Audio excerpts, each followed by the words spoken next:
오늘 이 아침 여러분과 함께 나누고 싶은 말씀은 에베소서 1장 18절의 말씀입니다. 에베소서 1장 18절 말씀, 한 절 말씀 함께 읽고 오늘 우리에게 주시는 하나님의 말씀의 은혜를 함께 나누도록 하겠습니다. 여러분의 마음의 눈을 밝혀주셔서 하나님의 부르심에 속한 소망이 무엇이며 성도들에게 베푸시는 하나님의 영광스러운 상속이 얼마나 풍성한지를 여러분이 알게 되기를 바랍니다. 아멘.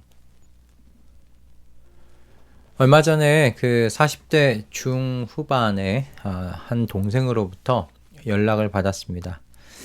꽤 오래 성실하게 일해온 회사에서 연말쯤 해외에 있는 전체 그룹사를 대상으로 구조 조정이 있는데 이 때문에 이 동생의 직책이 사라질 수 있다는 그런 이야기를 통보받았다는 거예요.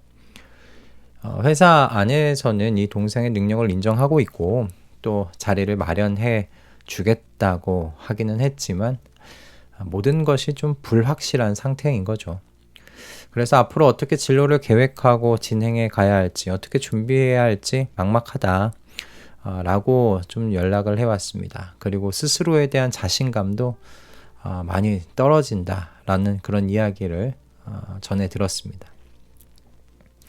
여러분 중에도 이와 비슷한 불확실함을 경험하고 계신 분들이 있으실 줄 압니다.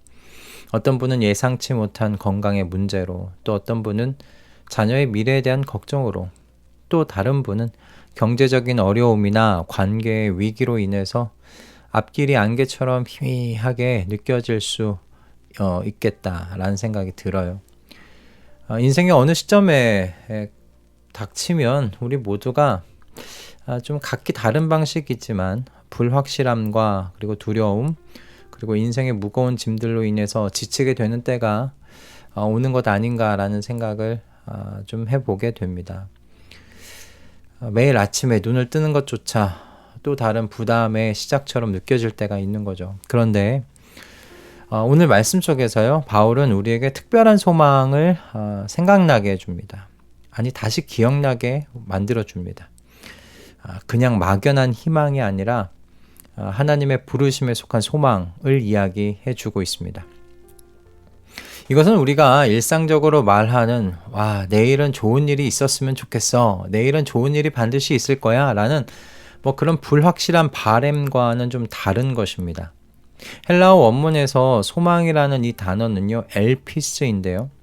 그저 단순한 희망사항을 이야기할 때 쓰이는 게 아니고요, 확실한 기대, 확신에 찬 보증을 의미하는 단어입니다. 그러니까 예를 들면 이런 거예요. 마치 해가 동쪽에서 뜨는 것처럼 확실한 것에 대하여 이야기하는 겁니다. 왜 이렇게까지 확실할 수 있을까? 여기서 소망이요, 우리의 능력이나 환경에 근거한 것이 아니기 때문입니다. 지금 이야기하고 있는 소망이 무엇입니까? 하나님의 부르심에 속해 있는 소망에 대해서 이야기하고 있는 것이잖아요. 여러분, 하나님의 부르심은요, 그냥 우리 교회 한번 놀러 오세요 라는 어떤 그런 가벼운 초대장이 아닙니다. 이건 하나님께서요, 우리의 이름을 부르시고 우리를 자신의 목적을 위해 택하셨다는 그 주권적인 하나님의 통치 행위입니다. 이것을 우리가 이렇게도 표현을 해요. 효력 있는 부르심이다.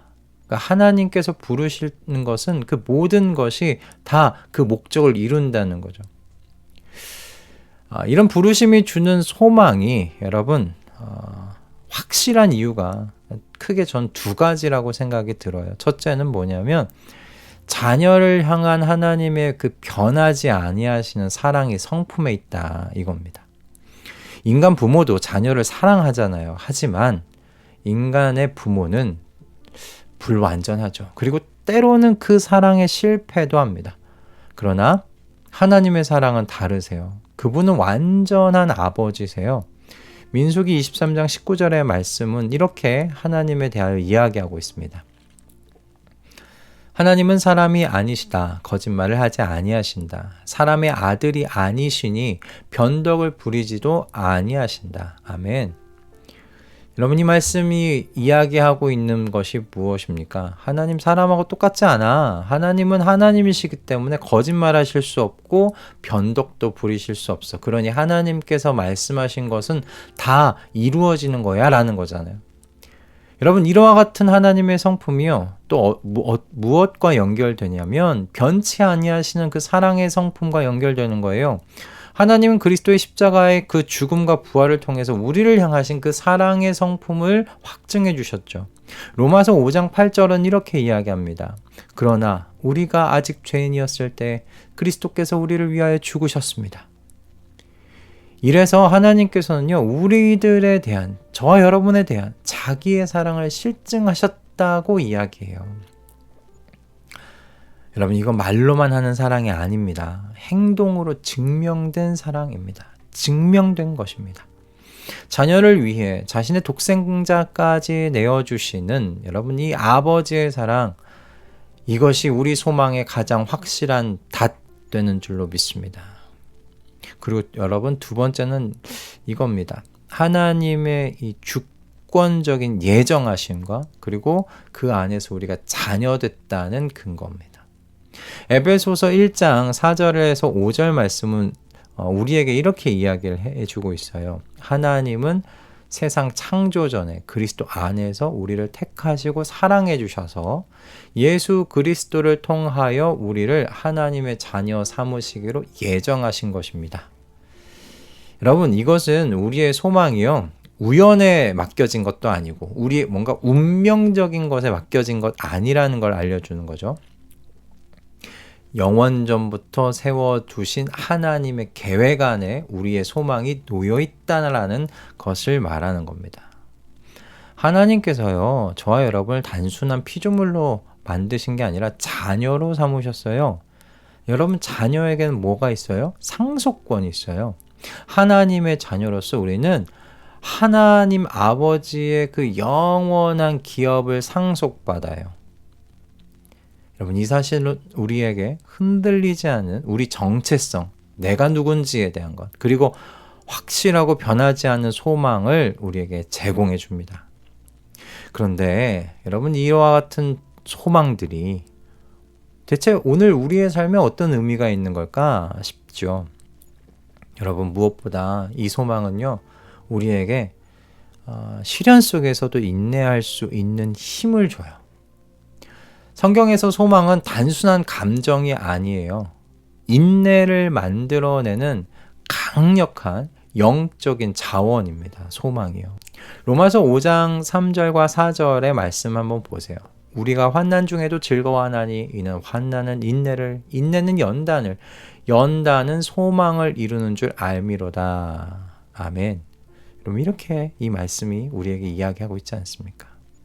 여러분, 지금 힘든 시간을 지나가고 계십니까? 터널을 지나가고 계십니까? 회사에서의 불안정한 상황, 자녀의 문제, 건강의 위기, 관계의 어려움 등 여러분, 이런 상황들이 우리를 지치게 하고 무력하게 만들 수 있어요. 그리고 만들어 가고 있을 수도 있어요. 때로는 하나님, 왜 저에게 이런 일이 일어나는 겁니까? 라고 물을 수도 있어요. 그러나 하나님의 부르심에 속한 여러분의 소망은요, 우리에게 이렇게 이야기해 줍니다. 야, 이 상황이 마지막이 아니야. 하나님께서 그 뒤에 약속해 놓으신 더 큰 계획이 있어 라고 말이죠. 여러분, 성경에서 유다왕 요아스의 이야기를 한번 생각해 보세요. 열왕기하 11장에는 놀라운 사건이 기록되어 있습니다. 유다왕 아하시아가 죽자 그의 어머니 아달랴가 왕위를 차지하기 위해서 왕족의 씨를 모두 죽였어요. 다윗의 혈통은 멸절의 위기에 처한 거죠. 하나님께서 다윗에게 내 집과 내 나라가 내 앞에서 영원히 보존되고 내 왕위가 영원히 견고하리라고 약속하셨는데 그 약속이 무너지는 것처럼 보이는 거예요. 그러나 이런 절망적인 상황 속에서도 하나님은 다윗과 맺으신 언약을 기억하셨죠. 아하시아의 누이 여호세바가요, 아이 요아스를 몰래 숨겨서 6년 동안 성전에서 키웠어요. 대제사장 여호야다의 도움으로 그래서 7살이 된 요아스가 마침내 왕위에 다시 올랐죠. 다윗의 혈통이 보존된 겁니다. 여러분, 이 이야기가 우리에게 무엇을 말해줍니까? 외적으로는 모든 희망이 사라진 것처럼 보였지만 하나님께서요, 당신의 약속을 지키고 계셨어요. 다윗의 후손을 통해서 메시아가 오시리라는 하나님의 계획이 어떤 인간의 방해에도 불구하고 이루어지고 있는 거예요. 아달랴의 권력과 학살과 음모, 여러분이 어느 것도 하나님의 목적을 막을 수 없었죠. 여러분의 인생에도 때로는 모든 희망이 끊어진 것처럼 보일 때가 다가올 겁니다. 마치 다윗의 혈통이 끊어질 위기에 처했던 것처럼 말입니다. 그러나 요아스의 이야기는요, 우리에게 하나님의 약속은 결코 실패하지 않는다는 것을 가르쳐줘요. 그분의 계획은 우리가 보지 못하는 방식으로 진행되고 있어요. 하나님께서는 다윗의 언약을 지키셨을 뿐만 아니라 결국 예수 그리스도를 통해서 그 언약을 완성하셨죠. 마태복음 1장의 족보는요, 아브라함에게 다윗을 거쳐서 예수님까지 이어지는 이 하나님의 신실하심을 보여주고 있지 않습니까? 이것이 바로 우리의 소망의 근거인 줄 믿습니다. 우리의 소망은요, 변함없이 자신의 약속을 지키시는 하나님의 이 성품에 기초하고 있는 줄을 믿습니다. 이것이 바로 하나님의 부르심에 속한 소망이 우리에게 주는 인내의 힘입니다. 이 소망은 현재의 고난이 잠시뿐이고요, 하나님께서 그분의 영원한 계획 안에서 모든 것을 선으로 이끄실 것을 우리에게 확신시켜 줍니다. 로마서 8장 18절은 우리에게 이렇게 이야기합니다. 현재 우리가 겪는 고난은 장차 우리에게 나타날 영광에 견주면 아무것도 아니라고 나는 생각합니다. 아멘. 물론 이 소망이 현실의 고통을 부정하거나 가볍게 여기라는 것 아닙니다. 오히려 이 소망은 고통의 한가운데서 우리에게 다른 관점을 제시해요. 마치 폭풍 속에서도 견고한 닻이 배를 지탱하듯이 하나님의 부르심에 속한 소망이 이 인생의 폭풍 속에서 우리를 붙들어주는 거죠. 요아스를 통해 다윗의 혈통을 보존하신 하나님께서요, 여러분의 인생에서도 그분의 약속을 반드시 이루어 주실 줄 믿습니다. 여러분, 오늘 아침 여러분의 마음의 눈이 밝아져서 하나님의 부르심에 속한 소망이 무엇인지 더 깊이 알게 되시기를 소원합니다. 그리고 그 소망으로 인하여 오늘의 어려움 가운데서도 인내하며 앞으로 나아가시는 저와 여러분 되기를 소원합니다. 주님이 여러분을 부르셨다면 그분은 반드시 그 부르심을 완성하실 줄 믿습니다. 선한 일을 여러분 가운데에서 시작하신 분께서 그리스도 예수의 날까지 그 일을 완성하시리라고 나는 확신한다고 이야기했던 이 사도 바울의 확신이 우리 가운데 거할 수 있기를 소원하고, 또 이 소망으로 오늘 하루 시작하시는 우리 모두가 되시길 주님의 이름으로 축복합니다. 기도하겠습니다. 주님, 감사합니다. 오늘 아침 저희에게 하나님의 부르심에 속한 소망을 다시 한번 생각나게 해주셔서 감사합니다. 다윗과의 언약을 신실히 지키신 것처럼 저희를 향한 약속도 반드시 이루실 것을 믿습니다. 시련과 어려움 속에서도 인내할 수 있는 힘 주시는 이 소망 붙들고 오늘 하루 승리할 수 있도록 역사하여 주시옵소서. 예수 그리스도의 이름으로 기도드립니다. 아멘.